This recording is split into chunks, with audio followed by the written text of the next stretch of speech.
Hey everyone, welcome back to the chat. Oh no, hold on a second. Sorry, this is embarrassing. I've got the wrong t-shirt on. Give me 2 secs. Okay, so there we go. Thank you for waiting, and welcome back to the channel again. So yeah, I had the wrong t-shirt on.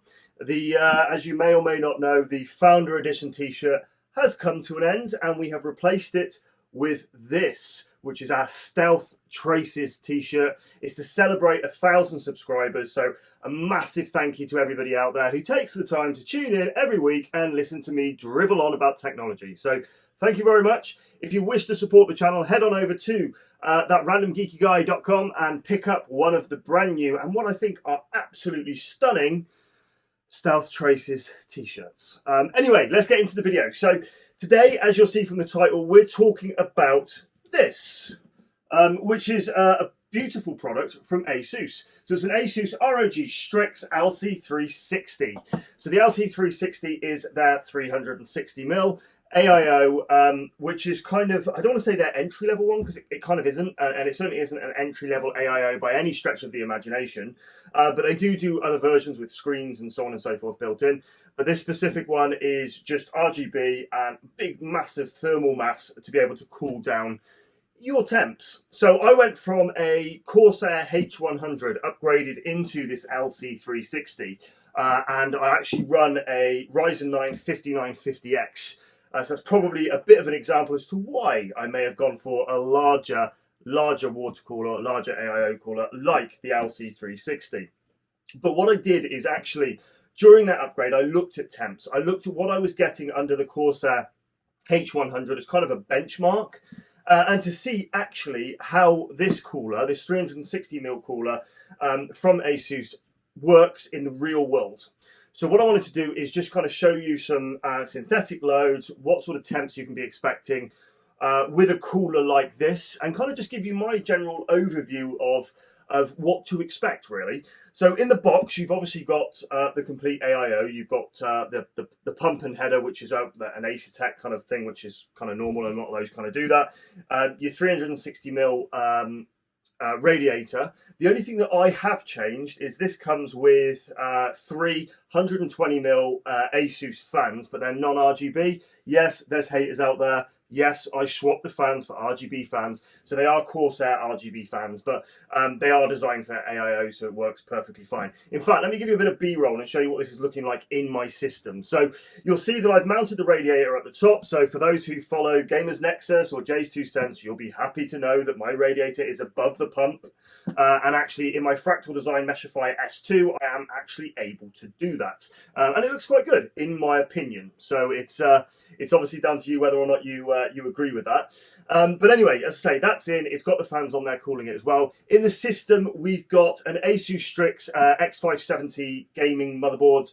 We've also got an RTX 3070. It's a Gigabyte Vision OC version. So just so you know what's in the system, these components were not changed between each of the AIOs, and we're also working in the same ambient room temperature as well. So everything's kind of fair, so you can see the difference between going from that 240 to the 360, even cross brands, and give you an idea of what to expect from this LC360. Okay, let's get into some benchmarks. We'll switch over now to a screen record so you can see some of the benchmarks running, and then we'll talk about temps. Let's get into it.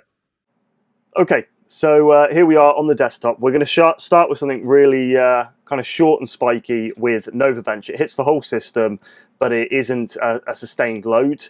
Yes, a lot of this stuff is synthetic, and as per a lot of TV productions, I have got previous tests for the H100 that's also been completed. So anyway, let's get into a test with NovaBench. Those who aren't familiar with NovaBench, it's not over intensive, but it does warm up the whole system, and it's, like I say, a little bit spiky.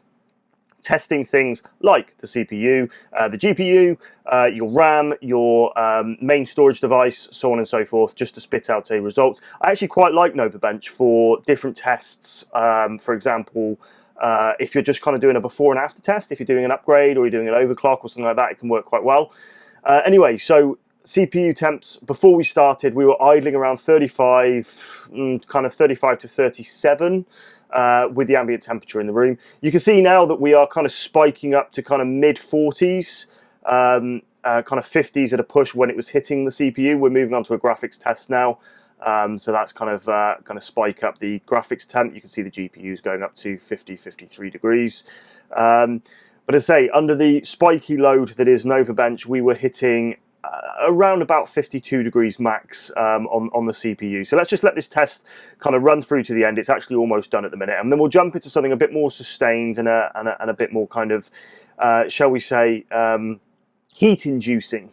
We scored 5,818 there, which is actually the highest score we've ever had on this system. So fantastic. I should let you know that with all of the tests, I'm running everything in stock, so you know what to expect without any changes in terms of OC. So let's get this one out of the way. Let's pop up Cinebench. Cinebench is quite a common one. You can see our temps here have dropped back down to 35, 36 degrees. As we're not currently under any load. We're going to do an all-core load right now. For those of you who haven't seen a 5950X under an all-core load, even at stock, it's not got an all-core overclock. The multi-core performance in R23 is quite impressive. So anyway, let's fire this up and see what happens. So idling at 34 degrees at the minute. So there we go. We're going to go into that multi-core load. It's just preparing the test. So we've spiked up there and we're hitting about 47 degrees, 46, 47 degrees. And let's leave that going for one run, just so you can kind of have an idea of what we are going to expect. What I'm then going to do is I'm going to run a looping run for a good 20 minutes. Don't worry, you're not going to have to sit through that, just to make sure that we completely heat soak the system. I did exactly the same on the H100 so that we get some accurate temps. So there we go, we've almost finished the run here. Bear in mind, this is completely stock. This is probably going to score about 25,000. Yeah, 24,611 in R23. With an all-core overclock, you can quite easily get a 5950X over 30,000 points, if that's any relevance to you whatsoever. But in terms of temps there, we hit around about 50 degrees. So let's get a single core done. This isn't a huge influence over temps because it's just single core. You know, we're packing 16 cores, 32 threads in a very similar size heat spreader as most mainstream CPUs at the minute. So a single core isn't going to hit it that hard, but just for the giggles of seeing the score in Cinebench, let's get a single core run done. These do take a little bit longer, even on a processor like this. So I'm going to start this up and we'll cut through to the end. So let's go for it.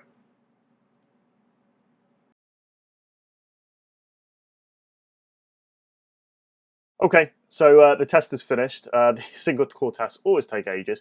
Let's just pull this down so you can just see it a little better. Temperature-wise, by the way, we peaked at about 51, 52 degrees. Not massively relevant with a single core test, but either way, that's where we peaked. Now that score, it's irrelevant, but it's a nice bit of a flex. So single core score, this is with OBS running in the background. We've got 1578, so 1578 on single core R23.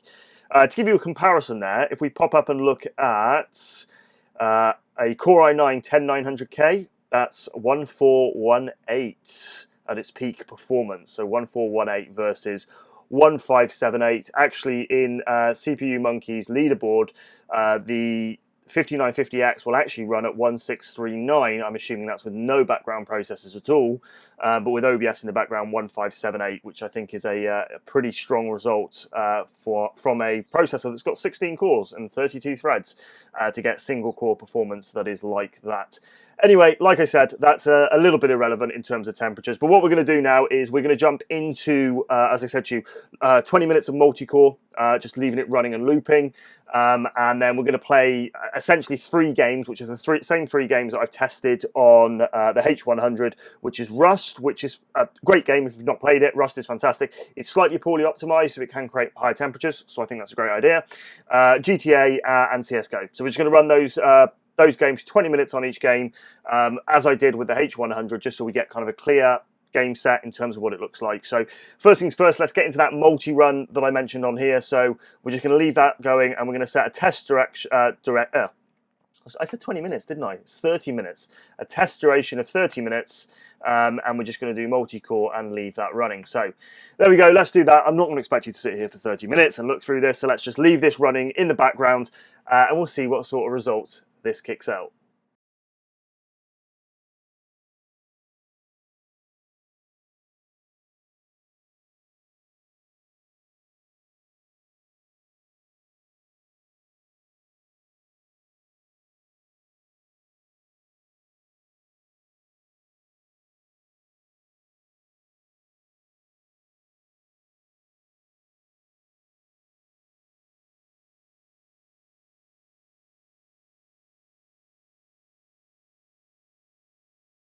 Well, before we get into the conclusion for this video, I have the pleasure of announcing our winner from our giveaway competition last week. So those of you who didn't catch the video, we were actually talking about some of these RGB strips, or ARGB strips, as they are addressable RGB strips.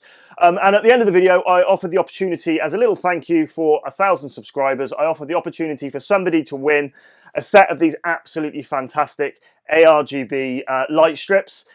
So yes, anyway, without further ado, thank you for everybody who entered. I really do appreciate it. It was a real mark of respect, so thank you very much. Our winner picked at random was Jack Simmons, so a massive congratulations to Jack. Jack, if you could email me at thatrandomgeekyguy@outlook.com, I'll make sure to get your prize out to you. Just stick your name and address in there, just so that I make sure I send it to the right person. But enjoy them, and if you didn't check out that video, guys, head on back onto the channel and look for that, because if you are looking to make over your man cave, your gaming room, whatever it might be, they are a great budget addition that makes a real difference. Anyway, let's get back on over to the conclusion for this video.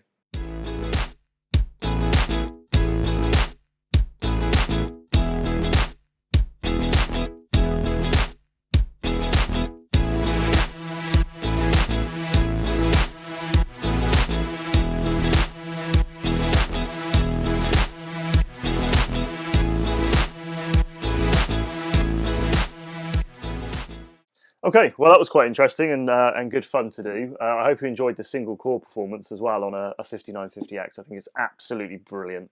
Anyway, what do I think of this LC360? Well, let's be honest, there was significant drops in temps versus the H100. That isn't to say the H100 isn't a great cooler, but we're expecting quite a lot of it with a 5950X underneath it. So yes, this LC360, from installation to how it feels to presentation to the actual performance that we've seen in terms of those numbers, yeah, definitely recommend it. It's a great cooler. It looks fantastic. If you get it at the right time, you can get it at a good price as well. On that note, if you are looking to pick this up, or even the H100s, make sure you check out the links in the video description. They are Amazon paid links, so we get a little kickback if you do decide to go and pick up one of these. So I appreciate it, because it kind of helps the channel, so on and so forth. But yeah, there we go. So that's the LC360 AIO from ASUS, which is currently being used in my personal rig. Getting a thumbs up from me. It's a great cooler. Obviously, if you've got any questions about this or anything else that I featured in the video, stick it in the comment section below. Please, if you haven't already, please subscribe. Hit that bell icon to be notified for future videos. Head on over to thatrandomgeekyguy.com. Pick up the new Stealth Traces t-shirt, which I think is stunning. And most importantly, if you like the video, thumbs up. If you dislike it, thumbs down. Any feedback you want, stick it below.